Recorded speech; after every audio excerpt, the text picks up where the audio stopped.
Hello and welcome to Roamin with the Rubes. Today we'll share with you why we love our Jayco Hawk Outback Camper and give you a long-term review based on our 8 years of ownership. So why did we buy a Jayco Hawk Outback in the first place? We did a lot of travelling, didn't we, a few years back, and did a lovely trip through the centre of Australia and thought, geez, we want to do a lot more of this. And Sowed the seed, didn't it? Sowed the seed, and we thought we need to find something to cart along, a little mobile home of some sort, so all our stuff would be... with our own stuff. Yeah. So we started looking for options there. We went for the Jayco camper style of camper, mainly because we didn't want to have a big caravan and a big car, like a big unit we had to worry about. We already had a nice four-wheel drive, a Mitsubishi Challenger that we bought new, and we wanted something that we could easily tow with that and not be overloaded. So, we liked the space inside them too, Joe, didn't we? That's very good, the layout was really nice, I think. Yeah, that was something else that sold us on them. Yeah, having the beds on the end like that means that the whole cabin is, space for you there. It's absolutely great. So we were sort of settled then. We were ready to go buy a new one, about $30,000 we were looking at, and we were really keen, but we sort of stopped and decided just to have a bit of a look at the used market, and we found there was a hell of a lot of choices, eh? There was. They basically, the older ones had the same layout as the brand new ones. A lot of them were hardly used. I think they're often owned by families who maybe went away in them once or twice for holidays through the year, annual leave, long weekends, that sort of thing. And generally they were in good condition. Yeah, probably the only disappointing thing for me as a female was they just didn't have that modern interior look, but to be honest, it's not really been an issue. Yeah, it's when you sit outside most of the time, it really doesn't matter. That's right. Yeah. We found a 2007 Jayco Hawk Outback. It was in really good nick. We were quite surprised and taken by it, and it was close to home, Joe. It was close to home, $17,000. So what's that, about $13,000 we saved? Yeah. And this is it. And we've had it for about 8 years. Coming up to 8 years, yeah. And it's been absolutely great. So, positives. Positives, Joe. What's the positives of these vans? Well, they're For us, they're very easy to tow. Yeah. They're not overly heavy. I think fully loaded it's about 1,400 kilos and about 130 to 150 kilos on the tow ball. So no big drama there. Being a low profile when you're towing means your fuel consumption's not degraded by much. We typically are around the mid 13 litres per 100 kilometres is what we get. Generally, yeah. We've been as low as like 12.2, but we've also seen the odd 14.9 or so in a headwind or a windy road. Going over the range. That's it. So it's been good. They're manoeuvrable. They're overall they're not that long, and having a low profile means you can get into some tight little places, and you're not scratching the devil out of them like you do with bigger vans, hitting trees and so on. Really, really good. Yeah, and as mentioned earlier, we really like the inside space. We generally take the rain with us when we go camping, I'm not going to lie. So to be able to get in, out of the weather, get out of the strong winds sometimes, storms, we always have storms when we're away. It is really nice. I've got very fair skin and I do try and stay indoors in the middle of the day. So there is great space there for us to be able to play board games, relax and read, watch some TV, work on the computer. It just suits us. We call ourselves the drought busters, so if you've got a property that needs a bit of rain, just invite us onto your property. We'll stay there. We'll bring 50 mil with us, no problem at all. So the next positive is a bit of a controversial one. It is, and that would be the internal kitchen.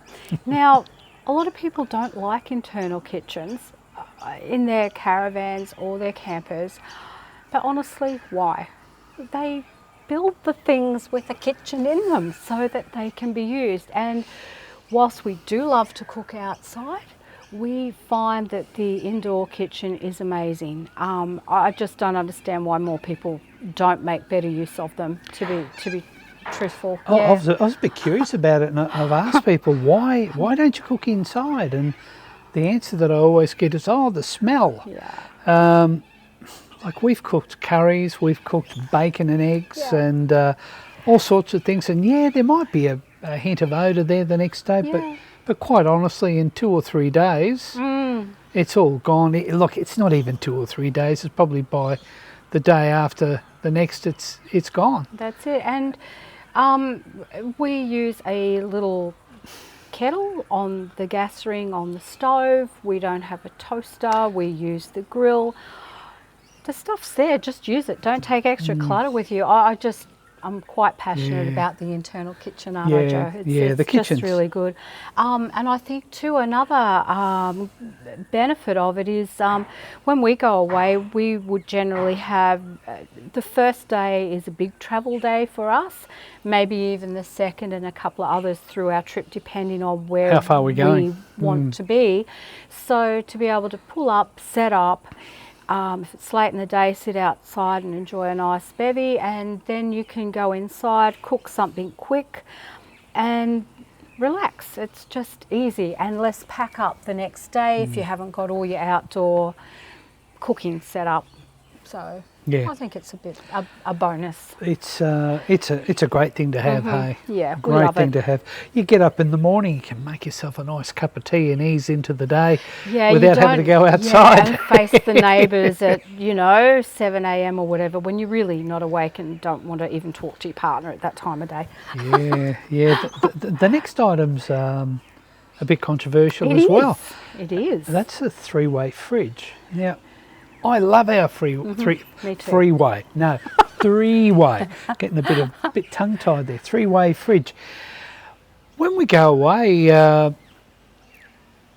fridge runs on gas when we're still. We get 3 to 3.5 weeks on the gas cylinder. Yeah. We don't need a big elaborate battery setup to run fridges. We're not worried about solar or anything. Generally speaking, it's fairly easy to get gas. It is. One thing we did do is add a second small gas bottle on there. That gives us a changeover cylinder. Yeah. But the fridge works really good. When we're travelling, we're running it on 12 volts, and everything's icy cold, isn't it? It is. It's not really a problem. good. Yeah. It took us a little while to get our head around how it works, but honestly, I've done no modifications to it. It's just the standard fridge, and it works a treat. And we've been camping in mid-30s in temperature. We have. And it's only been warm once or twice. Well, I think that was why we were still getting used to it too. Still getting used to it. And there was a little trick, like being an older fridge, we were told, take the fridge out and roll it around a few times, stand it on its head, which gets all the fluids which moving. seemed a bit odd.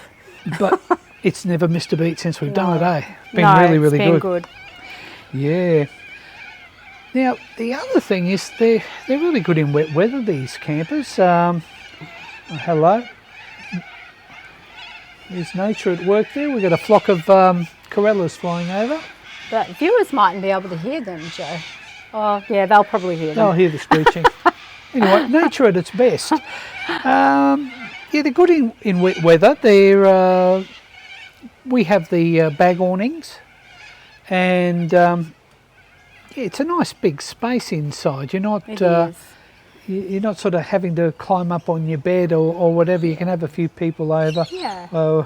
It's cosy. We go with our daughter and son-in-law and granddaughter camping and have the local championship inside there, and it's good. They're not too bad. You've got to watch your waterproofing, and you've got to be careful that you're not rubbing up against the canvas, because that'll cause the water to wick in. But generally speaking, they're pretty good. So storage-wise, it's reasonable for Reasonable for 2 adults.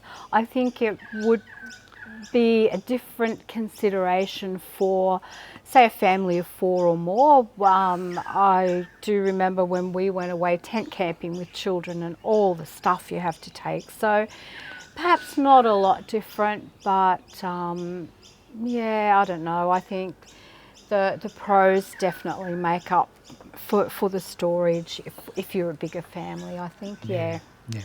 And the beds aren't too bad. We They're quite good. like our beds. We always get a good night's sleep We in them. do. And we're just using the standard foam mattresses. But Yeah.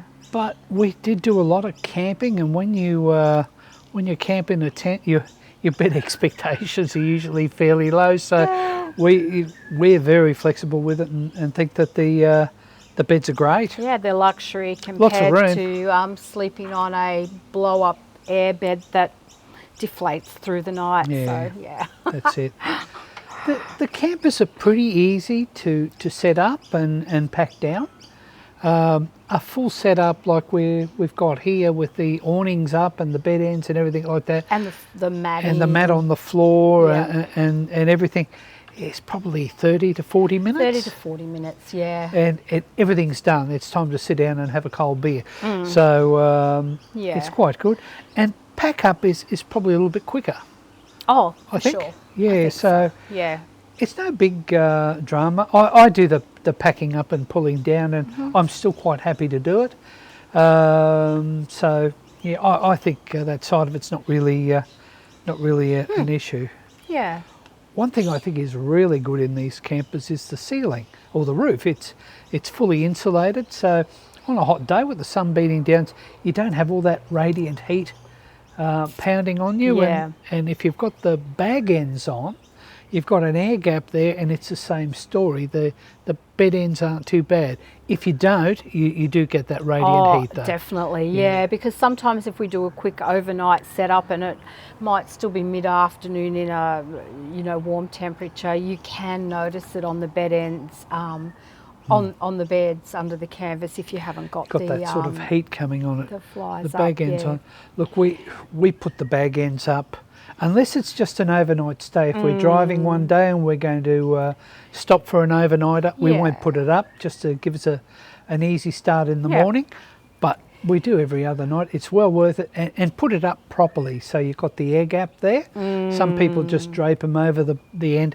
Really doesn't do a lot. You may as well leave them off, I think. And if the wind comes up during the night, oh my gosh, they flap incredibly. Yeah, we had one night out Yeah. out in the west. Yeah. Where the wind just howls through it. It was a terrible night because they weren't tied down.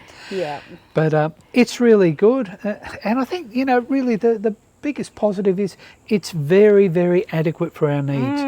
For touring and exploring and alike, this is a great little place to Call home. and spend the night and cook our food and travel with the Seb. Really, really nice. Yeah.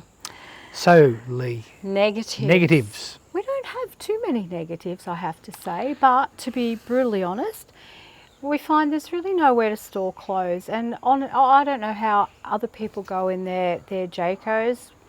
I know some people get sky rails and different things like that. We've not done that. We've just tried to keep it simple and basic.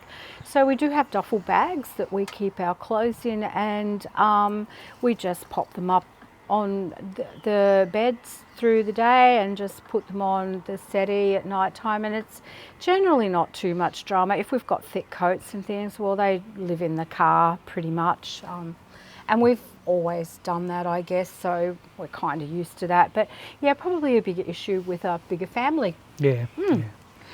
I think one negative for me is they can be a little bit uncomfortable in strong winds. Yeah. They because you've just got these sort of 4 poles holding it up, it's not incredibly robust. But don't get me wrong, it's quite strong and quite safe. But the canvas flaps around and it's quite noisy. And if you're a light sleeper, well, it's a little bit of a problem. Some people stay them. We've got 4 rings in the corners, and you can then stay them down to your to some pegs and that, and it makes it a bit better. But you've got to be careful not to put too much load because you're loading the roof up then too. But yeah, not that if you're going to have a windy night, it mightn't be one of your better ones, but then that's probably the case for most campers, It I'd is. say. And probably moving on from windy nights are cold nights. One of our very early nights in the camper, we stopped at a free camp at Yulba in Western Queensland, and it got down to -2. It was freezing. I truly wasn't prepared. I guess I didn't think that it would still be super cold inside the camper, but if it's cold outside, it is cold inside. We don't have a diesel heater. We have talked about it, and I know a lot of people have them and are very happy with them in their Jaycos. But it's just one of those things, if you get something that Just bulky, takes up space. Yeah, it takes up space, So and it's an extra little weight that you've got to consider. So we haven't resorted to it yet, but we have had a few really cold nights in the camper. Yeah, yeah. Probably another downside is the fact that you do have to set it up. It's not a simple matter of pulling up and walking inside. There's some time to be spent, but depending on what you're doing, if it's just an overnight stop, the setup is 10 minutes, if that, to get the roof up really and the beds quick. out and everything, quite quick. So it's not that bad. Yeah. Another negative would be unlike caravans and I guess some of the hybrid campers, I'm not sure, Joe, I can't remember. I know we've looked at a lot. Have them, yeah. We don't have an inside toilet or a shower or hot water. We do have a portaloo which travels with us. We have a shower tent which is on the side of our car. And it's brilliant, and the portaloo can go inside that. Joe boils us up some hot water on the stove, or if we've got a fire going, we can warm water up there for our shower. Stainless steel buckets are your friend. Yeah. Buy a couple. Yeah. And that's what we do for the hot we're never water. without our stainless steel buckets, That's it. Got 2 of them there, and you can heat your water up, and we have a jerry can and a shower pump that screws onto it, and that's our shower system, and we always have a nice hot shower. We do. Yeah, really good. Beautiful. Joe, what's gone wrong? Oh, there we go. What's gone wrong with these campers? Nothing I've done, I'm sure. Look, some things are wear and tear, some things are newbie mistakes. Look, the very first thing that went wrong for us, and it was a doozy, we went on a trip to Cape York. We were going to go away for some 5 odd weeks. And the very first night, we pulled up, and it was a time we were still sharing the setup. I started to unclip the corners, and I called out to Lee, the corners unclipped? She said, yeah.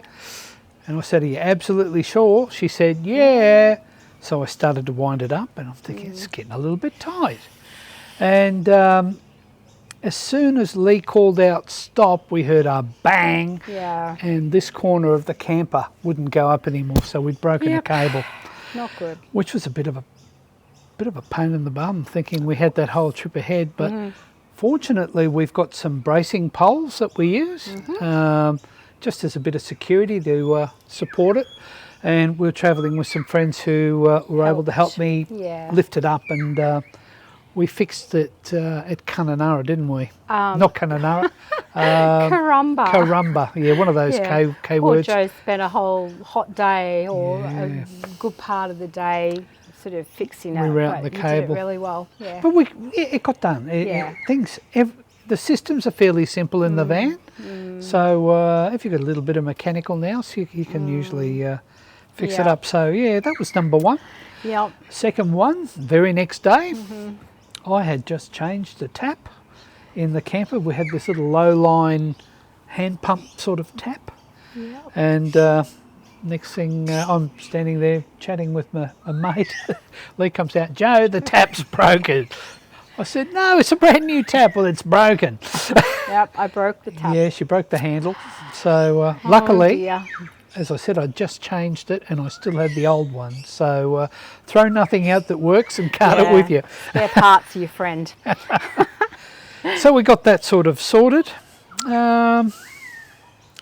We did have a lifter fail on us. It was actually that lifter there that there was a little plastic clip at the bottom of it. It broke, and I just went and bought a whole new lifter assembly. That was about $80. Yeah, it was So $80. I when think. things go wrong, if you're handy, it's not a lot of drama or expense to No. get things fixed. Usual thing, the little cupboard catches will stick. Oh yeah. 9 times out of 10, a little bit of silicone spray will get them going, but I think we've replaced 2 or 3. Often just jiggling them around will. Yeah, they need a spray Yeah, generally, a bit of they silicone do. spray. The gas line, when we originally got the van, it had a funny looking aluminium gas line. And on the corrugated roads with the vibration, it cracked. So we lost our gas stove and our gas fridge. Yeah, that was on the Cape York Trip as there well. on Oh the my PDR. gosh, yeah. So that was a bit of drama actually for us. Yeah. Don't think you're going to get spare parts in some of these remote places. Fortunately, we had a Jayco fridge in the car, and that came to the rescue. And we ended up going to a camping store and found one of those little butane cartridge stoves that you see in Bunnings for about $18 or so. I'm here to tell you that you'll pay upwards of $80 for the stove, and the gas cylinders that you normally spend about $4.50, $5 for 6, they were $5 each. Yeah. So there you go. Small price to pay though, I guess. Oh well. And then the last one, I think it's fairly inevitable with these sort of canvas-sided Yes. vans, is a little bit of mould. Occasionally, if you need to pack these dry. If you get home and it's wet, leave the van up. Don't put it down again till the sun has dried everything out, and you won't have any problems. There are some mould removers, and we've had a little bit here, but it's not a big drama to clean. But it's something to be mindful of. And if you put it down really wet and leave it for 6 months or so, be guaranteed that your canvas is going to be rotten. Yeah. So it's something to watch out for. And we've never really had like a bug infestation inside, like No. roaches or ants and things like that from the camper being down and stored for a few months at a time. No. Never ever had a problem at all, it's which been- is really good. It's been good. Yeah. Are you enjoying our video content? If so, please subscribe, like, or leave us a comment. It would really help us. So what's it been like to own our little Hazel Hawk, as we dubbed her, Yeah. after the famous First Lady, the wife of Prime Minister Bob Hawke? Yeah. So, in one word, fantastic. But in all honesty, we have used this camper a lot. So we have averaged about 40 nights, give or take a bit, each year of the almost 8 years that we've owned the camper. So in total, we've had about 320 nights spent in our camper. In a lot of places, haven't we, Joe? We've been to national parks. Yeah, a lot of them, hey? A lot. We've Canavan Gorge. Canavan Gorge was beautiful, and we don't have to stay in a caravan park at places like Canavan Gorge, for stay example. national parks. We can go into the national park where it's beautiful and cheap and Yeah, $4 or $5 a night, basically, isn't something it? like that. Yeah, No, it's a bit more very cheap. now, but Yeah. yeah. And you can get in there, into those little places. Yeah, we can easily, and they'll happily take, campers, whereas I know some of the national parks Don't like the don't caravans. have caravans, so that's been good. We've been to Canavan Gorge, Kooroorinya, heaps of national parks. Heaps of I national suppose. parks, Yeah. yeah. We've been to Cape York Big trip. Peninsula, as we mentioned. That was our first lengthy trip. Yeah, that was awesome. Our first adventurous trip, Yeah, all the way up. We did not do the Teletrack. Teletrack, no, we had a new car and we wanted to save it for our future trips. Look, you'd never take a camper like this up the Teletrack. Oh gosh, no. It'll be destroyed. You can't cross. You can't cross deep water with this. If the water No. gets in there, all your cupboards are going to explode, and it's just a write-off basically. So Having said that, I think a couple of people have done that. A couple of people have. Yeah, but yeah. I don't know what the success rate is. But we even had people say to us, you're taking that up to Cape York? And we're like, well, why wouldn't you? And can I just say it, except for a couple of little things, it did not miss a beat. There was no breakages inside. We did not even crack an egg. So it was awesome. It was amazing. It did the job. Really you good. just got to drive to the conditions. You know yourself when you're pushing things too hard, and you just back off, and it's fine. It just followed us everywhere. Not a problem at all, Lee. Yeah, it did. Yeah. And when we got to Seisha, what did we do with our poor little car and camper? We looked at the little cargo ship cruise. Hey, we went on board the MV Trinity Bay. So probably one of the highlights or the most harrowing thing I've ever seen was seeing our camper on a forklift driving up the jetty, and then seeing it hoisted up on from side to side. See it hoisted up onto a cargo ship. Yeah. But what a fabulous experience, and it wasn't the cheapest thing in the world, but so well worth doing. So the cargo ship left Seisha. It did a loop from Cairns to Thursday Island, then to Seisha, and then back to Cairns. So they had limited space on each trip for people to travel. 30 with their people all up, I think. Yeah. So, but it really was a great adventure. Great food and beautiful scenery, hey. And they did look after our vehicles expertly. They did. And the best thing was we didn't have to drive back down that it was nice. that rugged old road. So that was a highlight, and it's really good. Something good to bring up, which probably is, but it's not a disadvantage if you have a new camper, but because of the age of ours and because we haven't replaced any of the rubber seals, we do get dust inside. The first time I saw dust inside, I think I was a bit devastated, but truly, what can you do? You've just got to deal with it. So baby wipes to the rescue. If you've done a day on the dirt, you just know that that's one of your first jobs when you pull up. Once it's done and clean and not an issue. You know, if you're going to go on outback roads, dust and dirt, you're going to get it. You can do a couple of precautions against the dust, but you've got to be a little bit sort of thoughtful of it there. We did not use our gas fridge while we were travelling on the really dusty roads. No. So we were able to cover up the vents with some core flue and tape. Same thing with the vent here on the door. And the biggest culprit for letting dust in your car, and you'd never think about it, in your van, in your camper, is your sink plug.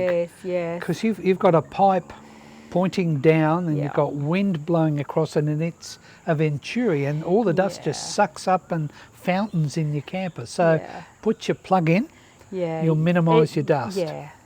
It's just something you deal with, you know. And then this year, we travelled in a line really from our home in north of Brisbane in the Moreton Bay City Council area out to pretty much a straight line as far as Innamincka, really. So stopping at Bolin, Cunnamulla, stayed at Alroy Station, which is near Yawa. Yabbies. Beautiful. Caught some of the best yabbies. It's really worthwhile having a look at Alroy Station. Yeah. Have we cooked yabbies inside the camper?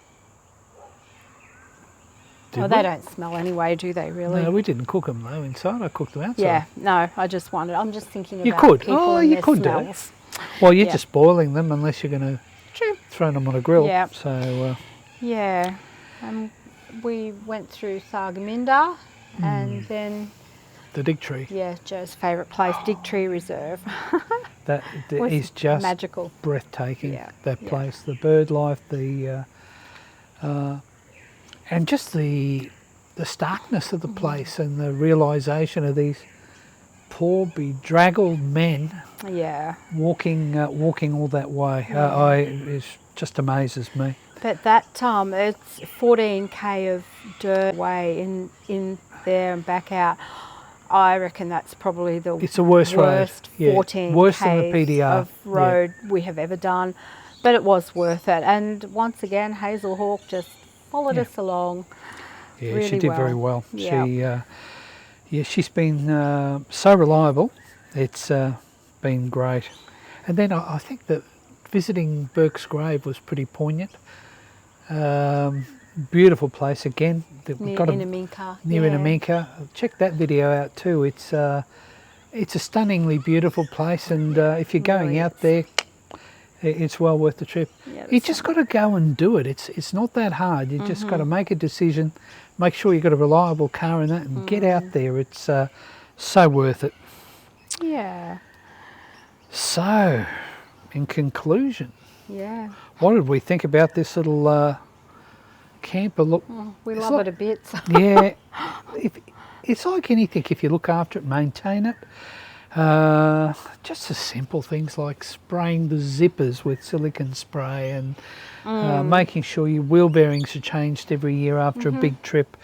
Just the general stuff, make sure everything's greased, and check for things that are starting to wear and replace them before they break. A little camper's like a really faithful dog. It's just going to follow you everywhere and look after you. Definitely, yeah. It never let us down. Not ever. It's looked after us really, Yeah. really well. And honestly, when we stay in our little camper, we don't think about home much. This is just our home on the road, and It's lovely. we love it. Love we it look to bits. we look forward to every trip, and our first night away is always like visiting a really good friend. So It is. And yeah, I don't think we ever really regret buying our. they're buying a our Jayco. really good option. Yeah. We love it. So we hope you enjoyed this this bit of information about campers, and encouraged to give the Jayco camper trailers a go. Yeah. Thank you.